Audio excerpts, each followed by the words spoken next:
It's football season in Montana, and that means it's hunting season too. Keep your taste buds watering whether you're bow hunting or tailgating by staying stocked up on Alpine Touch. The traditional seasoning is perfect for any and all meat. The barbecue sauce, perfect for your tailgate. And the sunflower seeds, amazing, are ideal for hunting camp or your seat at the football stadium. Available at retail locations around the state or at alpinetouch.com. Alpine Touch, Montana's special spice. Fought battle for your team today, but you got the win. Your initial thoughts on getting that victory and what it means for you guys? Well, it was a great football game. So first, congratulations to Coach Warren and his team, because they came in here and fought their tails off. He should be really proud of his team and their effort and what they put out there on the field today. And then I've never been around a game like that, and certainly never been around a game where you had that many things go against you and actually won the game. So congratulations to our team too. It was a heck of an effort by our guys. Find a way to win that game. Any questions?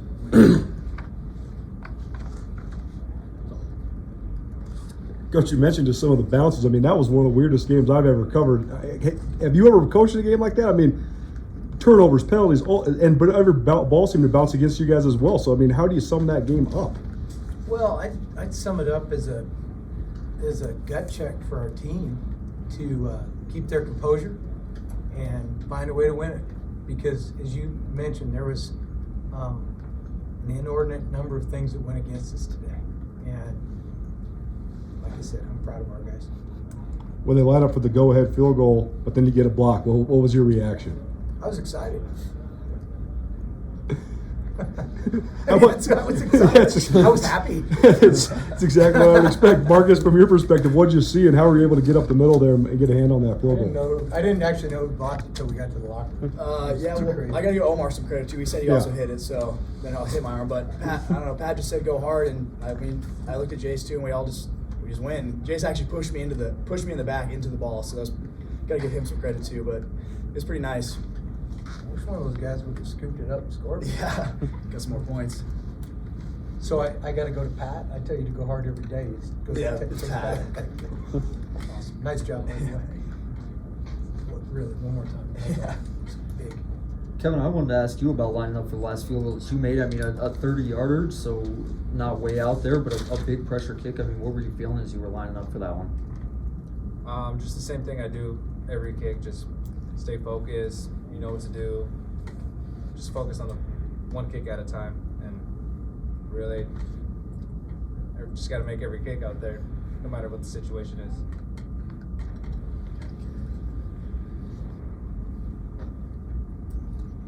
You know what? Back to your question. I've never, I don't think in a game, had my 2-point and my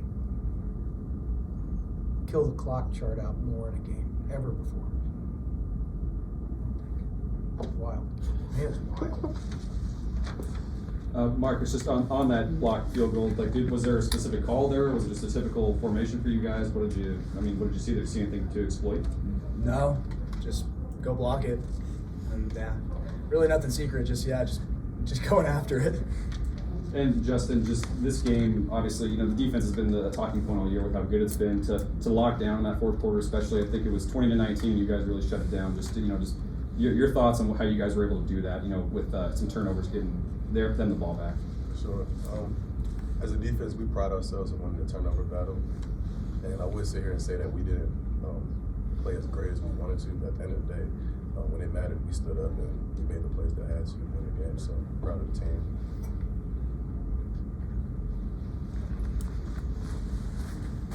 Justin, I was just curious, that interception was obviously a crazy play, and towards the end you jumped in the end zone like you were dunking a basketball almost. I guess what was really going through your head from start to finish on that?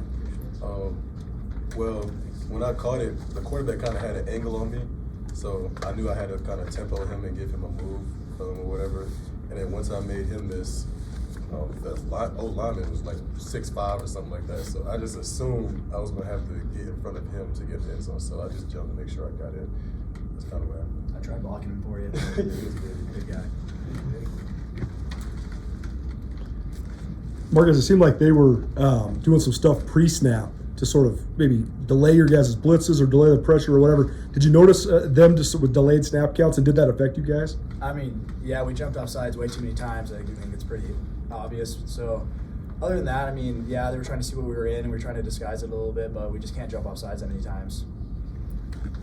Bobby, seemed like they had a pretty defined strategy to control the clock and try to, take as many minutes off every possession. So how much did that affect the game? It affected it. I think both halves. They came in and had a plan to manage the clock and bleed it down. It wasn't unexpected, and they were effective at it. If they'd been able to run the ball a little more successfully, it would have been really difficult. But on the other side of that coin, we decided to go faster maybe than we would. So we tried to speed it up. They tried to slow it down. We wanted, we believed we had the better team.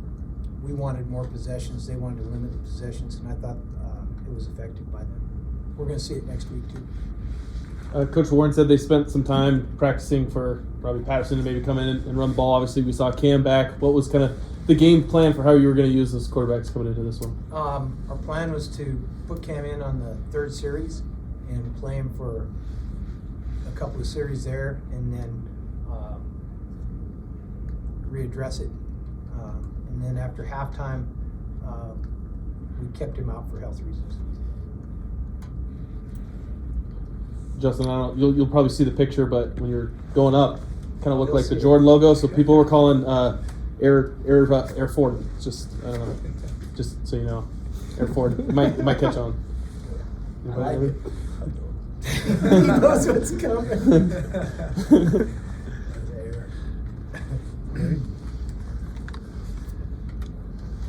Coach, I know we talked on Wednesday about you guys getting the run game going a little bit. I know it was tough sledding just with the way that they defended the run, but even when you guys haven't run the ball maybe as well as you wanted to, you guys seem to outrush the opponent. How important is that element, even if you don't average the yards per carry that maybe you want? Yeah, and you could ask that question of these guys too. They were in our team meeting last night and this morning. I feel like you get this is not a truism in this game, because this game we had no control of anything. But generally speaking, you can have control of the game to a degree if you can run it, and they can't. And it might have been, in the end, the difference in the game. And they were ganging up. They did a good job. It's probably why I don't know what our percentage was thrown. I think it was pretty good. I mean, I mentioned a couple times that we had to just throw it every down, and we did quite a bit.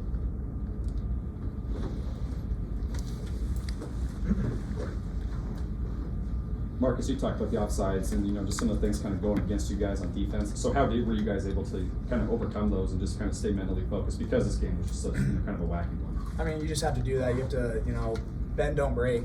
When things don't go your way, you just got to bow up as a defense and make some stops, and that's what we try doing.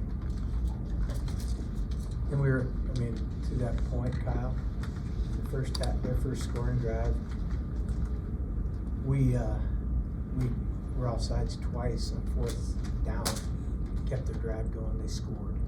And then in the second quarter, we jumped offsides and he chucked it up, and they scored on a 60-yard pass. So, that can't be the way we proceed. To Marcus or Justin, they kind of came out in shotgun and were struggling, and then they kind of went under center, had some success early on, but then you guys kind of seemed like you adjusted to them under center. I guess what was that like as they were kind of switching up their style on offense there? I mean, the coaches talked to us, and we saw that also going into the game too. We watched the film; they did some under center stuff, and so just made some quick adjustments. They weren't doing really anything super different than what they were doing before, just under center. So just made some adjustments, and it worked.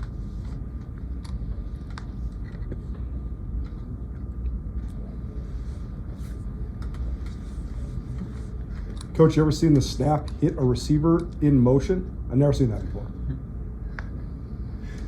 There was that play probably was us today in a nutshell. I mean, it was wild. We're a little late going in motion. Snap hits, and No, I mean, yeah, I've seen it. I don't think we've done it, but I've seen it. It's just, I mean, it wasn't very good by us today in some regards. That play epitomizes that. How about Aaron Fonts in the kick game? Seemed like he's got a little juice there. What gives you the trust in a freshman to put him back there? Well, that ebbs and flows a bit too. He dropped one, which was not very good. So he's good with the ball in his hands. He's got great speed. They had that short kick to like the 25. He returned it, I think, about the far 45. It was a great return by our return team. He almost came out the other side of that. He's good with the ball in his hands. That's why he's back there. We're going to have to, like a lot of things, we're having to live with a little bit right now. Coach, seemed like things opened up for you on offense a little bit, at least on that one drive in the second half. You started looking for Cole Grossman over the middle. You hit the two seam routes, including the one for the touchdown. Does that open up the offense a little bit more when you can send them deep, get them open over the middle? Well, we have guys running down the field on almost every route. It's just whether the ball goes there or not. So those were good throws and good catches, certainly. Bobby, why did you guys stick with Chris Brown in the second half instead of going to Robbie Patterson at all? We thought he'd give us the best chance to win. Why was that? And he completed, I don't know, 27, 37, I don't know what Chris was. He was playing good. Has he shown you enough to earn a starting job at quarterback? It's a week-to-week business for all of us. And then Southern Utah, leaving for the WAC, would you like to see these games against them continue as non-conference games going forward? Yeah, I think, I mean, anytime you get an FCS school out west, you got to be trying to schedule. Kevin, I was just curious, you've had a field goal block this year, but today it was obviously the guy on the other sideline who had his field goal block. Do you get excited when you like watch it and you're like, oh, I'm glad it wasn't me this time? That's funny. Yeah, I mean, at the same time, I know what that feels like. It's unfortunate, but I mean, it's a big game. It's a team win, and you know, I'm happy that we came up with it in the end, and you know, just gotta play it by play every time.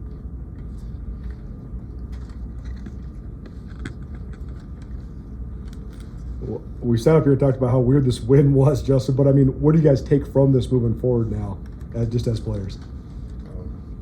Well, we kind of knew this already, but winning is hard, so at the end of the day, if that's the end goal, and shout out to Kevin for that kick, appreciate that.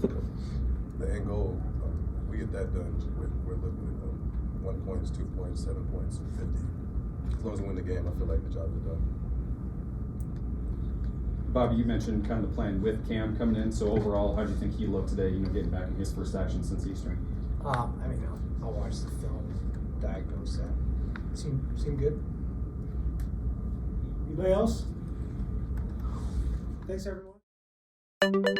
At Blackfoot Communications, our mission is to connect people, businesses, and communities to their networks in Montana and beyond. Through Blackfoot sponsorships, local ambassadors, and public programs, we support initiatives such as the Emergency Broadband Benefit, fiber deployments, and community events. For information on our commitment to improving our communities with fast, reliable, and secure internet access, go to blackfootcommunications.com/news.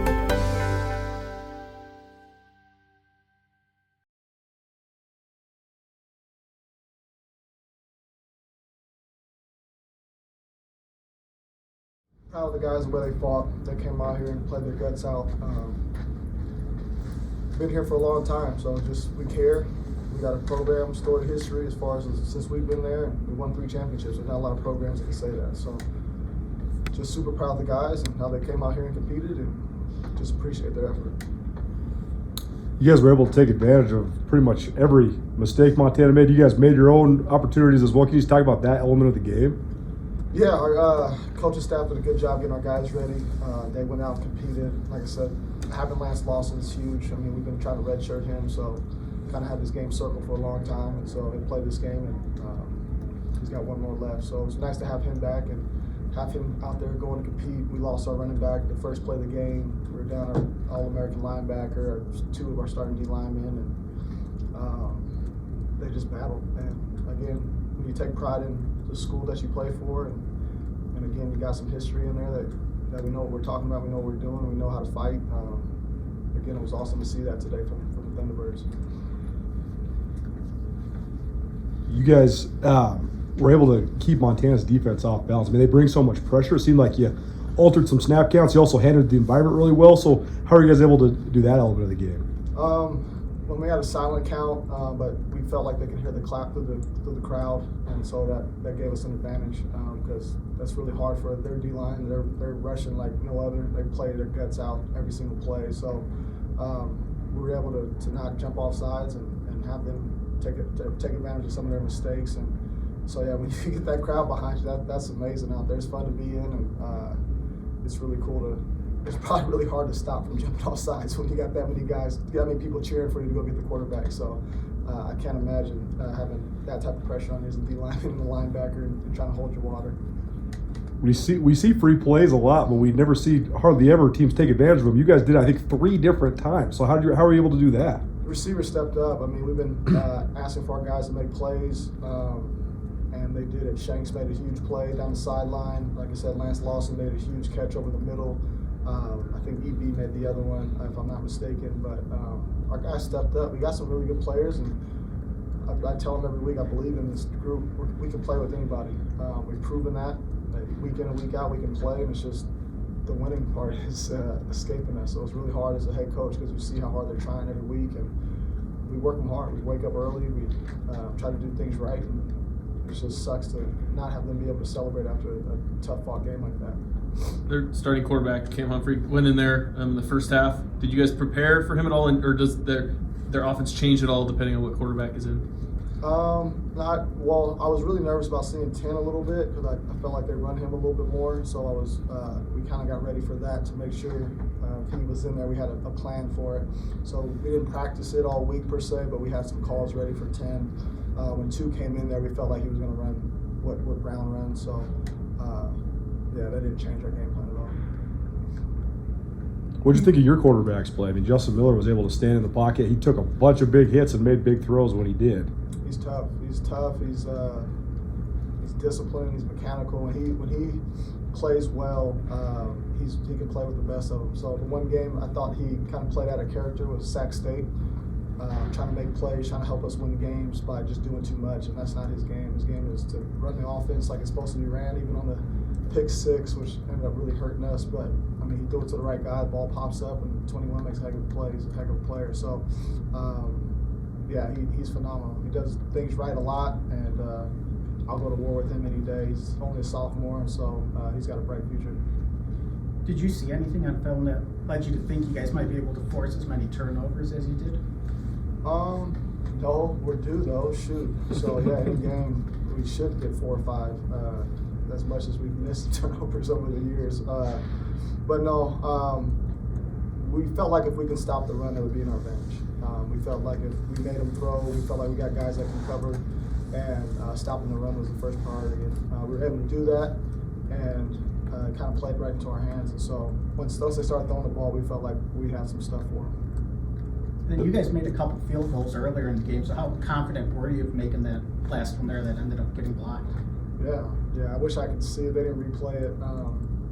I don't know where the pressure came from or if it was a low kick. I couldn't see, but yeah, I mean, we trust our guys. I mean, that's all you can do is believe in the guys that you got. And yeah, we didn't get that point back after the long touchdown. We were going to go for 2, trying to catch them off guard after I think it was like a 7-yard touchdown. So we were trying to have them scramble, and they reviewed the play, and so I was hoping to get another touchdown opportunity so we could get that point back later on, and it just never came. So it sucks.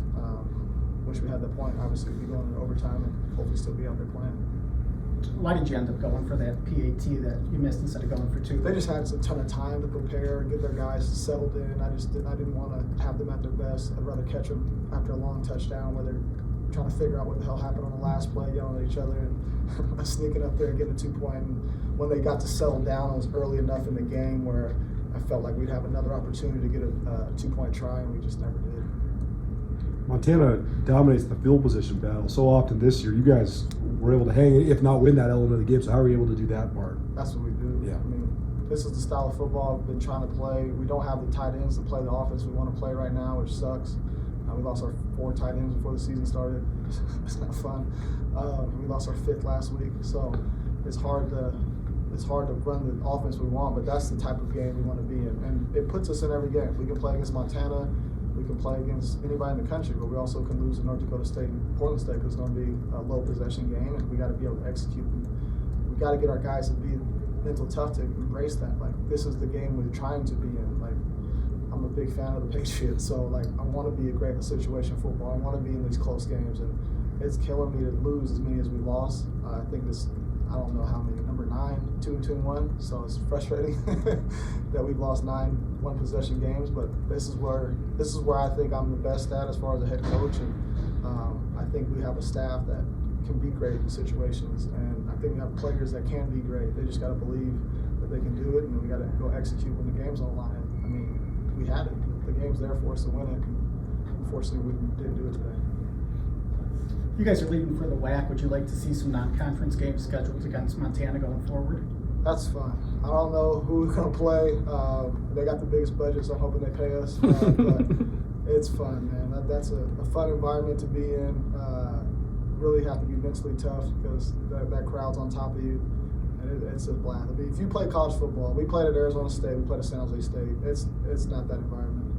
And we talked about it all week. Like, if you ever dreamed of playing college football, there's not too many places that are better than that. And so I want to be here. I want to play on the biggest stages because it's fun. And that's why you coach. That's why you play. And it's a blessing to be able to do that as a head coach. At Blackfoot Communications, our mission is to connect people, businesses, and communities to their networks in Montana and beyond. Through Blackfoot sponsorships, local ambassadors, and public programs, we support initiatives such as the Emergency Broadband Benefit, fiber deployments, and community events. For information on our commitment to improving our communities with fast, reliable, and secure internet access, go to blackfootcommunications.com/news.